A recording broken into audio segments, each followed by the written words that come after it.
Hello students, welcome back to your history class. So we had started sixth chapter beginning of the freedom movement. So in a previous class we learned about the factors which were responsible for the beginning of the freedom movement. We learned how the Indian National Congress was established, what were the objectives of Indian National Congress. Along with that we also learned about the moderate phase as well as extremist phase. So at least इस period तक Indians में बहुत unity हो चुकी थी. सारे Indians जो है वो अपना कास्ट, रिलीजन, रीजन ये सब कुछ भूल कर यूनाइट हो चुके थे. उनमें नेशनलिज्म अराइज हो चुका था. सो ब्रिटिशर्स ने क्या किया, इस यूनिटी को ब्रेक करने की कोशिश की. Let us see how. Partition of Bengal. The British decided to use the policy of divide and rule to create a rift between Hindu and Muslim community. The then Viceroy Lord Curzon contributed to it. Bengal was a very large province. To carry out the work of this province was difficult from administrative point of view. By putting up this reason, in 1905 he declared the partition of Bengal.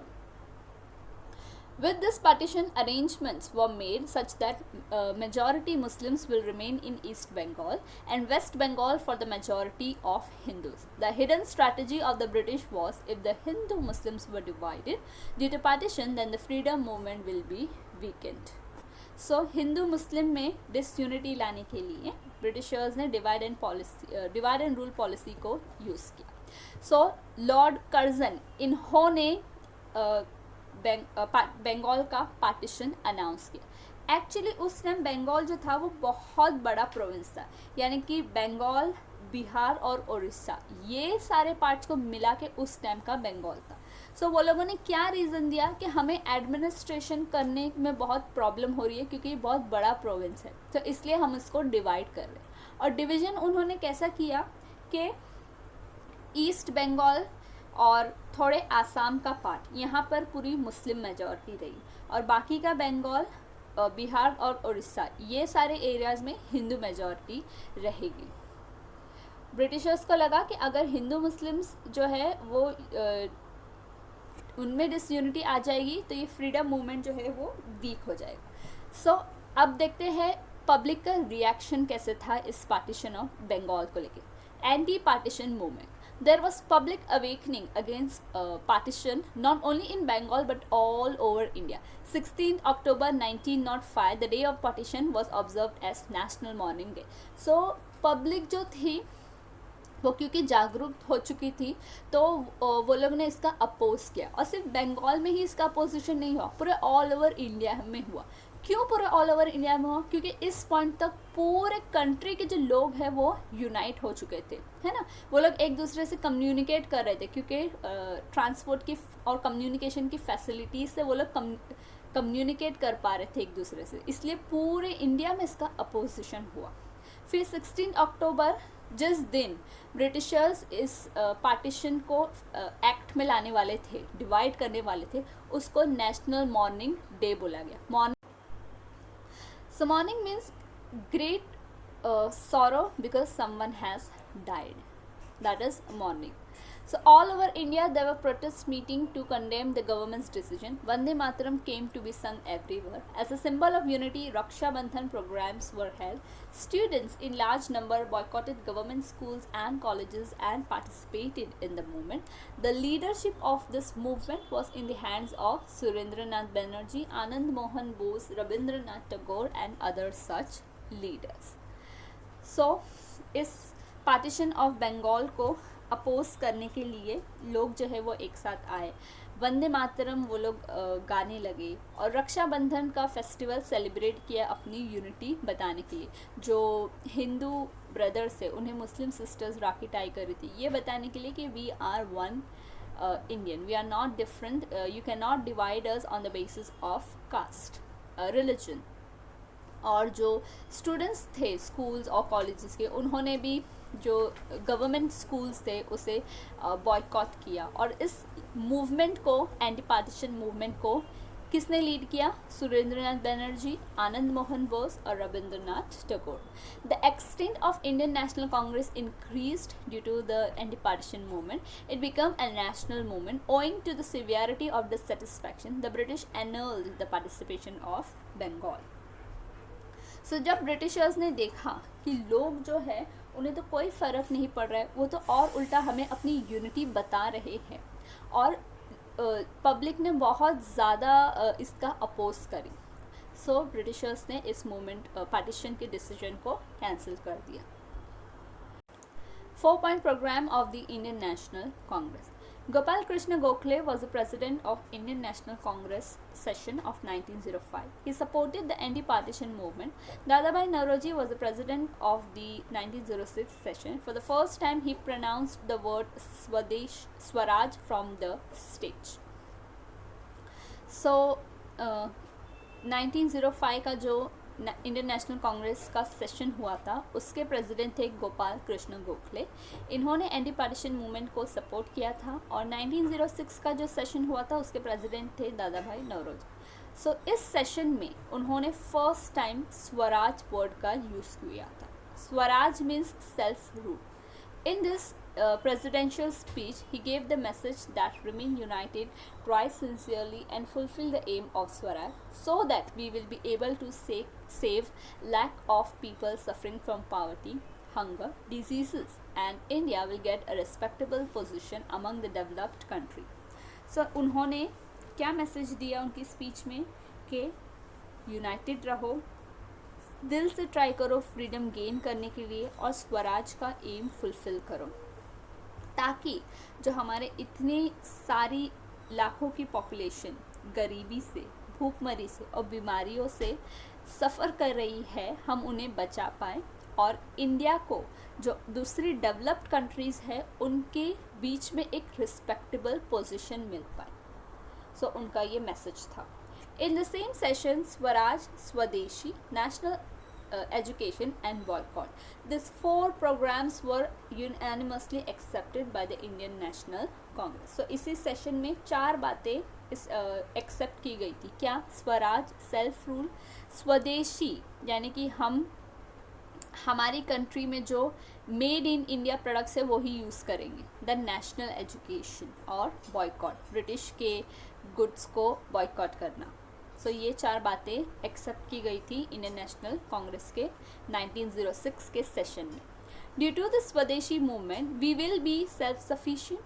To follow the path of swadeshi we need to bring together capital, resources, manpower and other such forces, and from this the benefit of the country could be achieved. It was decided that boycotting of foreign powers is the first step, and boycott of the foreign rule will be the next step. Due to boycott, we will be able to attack the roots of British imperialism, was the opinion of some leaders. So, सबने क्या decide किया था कि हम जो है अब सिर्फ मेड इन इंडिया गुड्स लेंगे, जो हमारे लोकल आर्टिसंस जो ये लोग बनाते हैं, हम उनसे जो है प्रोडक्ट्स खरीदेंगे, रेदर देन ब्रिटिशर्स जो अपने इंग्लैंड में बना के प्रोडक्ट्स यहाँ पर बेचते हैं, हम वो नहीं खरीदेंगे. तो इससे क्या होगा? ब्रिटिशर्स का बिज़नेस जो है वो इंडिया में फ्लॉप हो जाएगा, और अगर बिज़नेस फ्लॉप हो जाता है उनके पास पैसे आना बंद हो जाएंगे, और इससे इनका रूल जो है वो वीक पड़ सकता है. सो उनका ये प्लान था कि पहले हम उनके पावर को वीक करेंगे, फिर उनके रूल को ख़त्म करेंगे.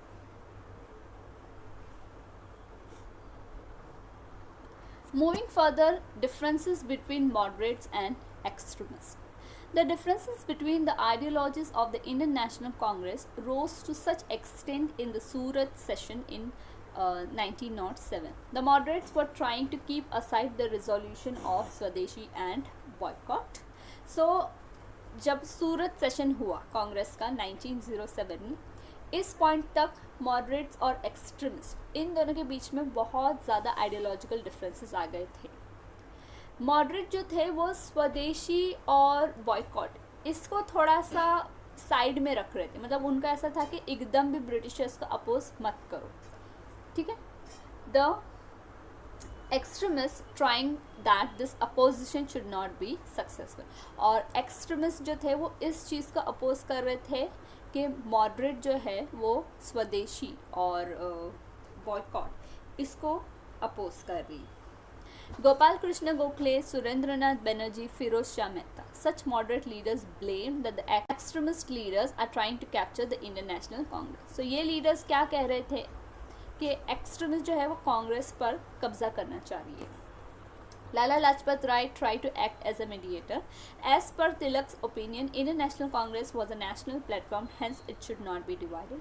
During the session, the tension increased, and since no compromise was possible, finally there was a split in the Indian National Congress.